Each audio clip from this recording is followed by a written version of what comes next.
Hello, I'm Alex Evans. I'm co-founder and technical director of Media Molecule, a lapsed graphics programmer working on LittleBigPlanet 2. LittleBigPlanet is make games, not levels. And that actually boils down to a bunch of features that we give to the creators and to the sharers, which ultimately benefits the kinds of levels you'll get. So you'll see, I guarantee you, RTS games, puzzle games, platformer games. And with the story that we provide, we give you the purest inspiration. So it starts with platforming, enhanced with things like the grapple hook, taken to the next level. But as you play through the levels that we've provided, they get broader and broader. You start getting vehicle play in there, you get top-down play. By the end of it, you realise LittleBigPlanet isn't just this bread and butter platformer.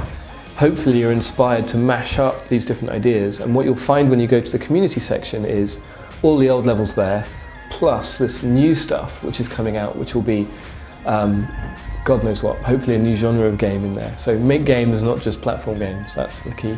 People would say, I really want to do vehicles, or I really want to change Sackboy's jump, or I'd love to do a game in which I could bound and do a double jump, and then if I could flip and the game would invert. And it's like, well, if we release all of those as individual features, how could we ever balance them? And then we were like, okay, well, we'll just give it to the masses. We'll give them the raw materials to wire up things however they want. And if someone builds the perfect double jump, they can collapse in a chip and give it away. So it's that combination of raw materials that was the foundation of direct control. Suppose you have anything in the world. It could be another Sackbot, it could be a car with a wheel with a motor. Now in LittleBigPlanet 1 you'd have to wire up a switch, and then suddenly your character has to grab that switch with R1 and move it around. It's actually surprisingly complicated. The irony is LBP2 simplifies it and makes it more powerful at the same time. You place down a direct control seat, Sackbot climbs in, and you can see him like moving in controls. And with a simple button you see an image of the 6-axis, and we sort of present it like a circuit board, broken out with all of the buttons just there, and you just wire any button you want to anything in the world that you want that button to control directly, hence direct control. The super advanced guys will start sticking microchips in there. Okay, I want triangle, and then I want a double tap on X, and then I want that to trigger this mechanism. For those advanced guys deep into the onion, you know, they've peeled off the simple layers, they can go in and do that stuff. An LBP2 user coming to LBP fresh, I would love that. That's one of the reasons we're doing a sequel. I want to reach a broader audience.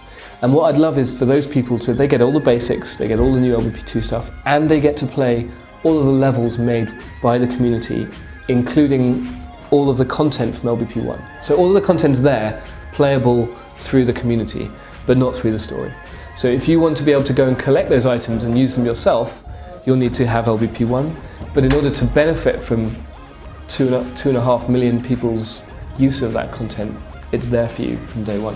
The most asked question about LittleBigPlanet, beyond any gameplay question or anything else, way above that is, I've spent a weekend making something awesome, a picture of my mum in a frame, whatever it is. I want it to be published, how do I advertise it?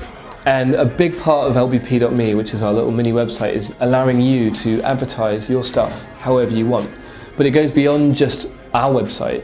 We actually are going to provide little JavaScript copy and pasting, so you can do embeds in your blog post that has a live stream of your scoreboards, or a live stream of photos of people playing your level, or a toolbar to help you find good stuff. So not only will that stuff iterate at a web rate, like, you know, we can push that stuff out daily and improve upon it and make it better and better.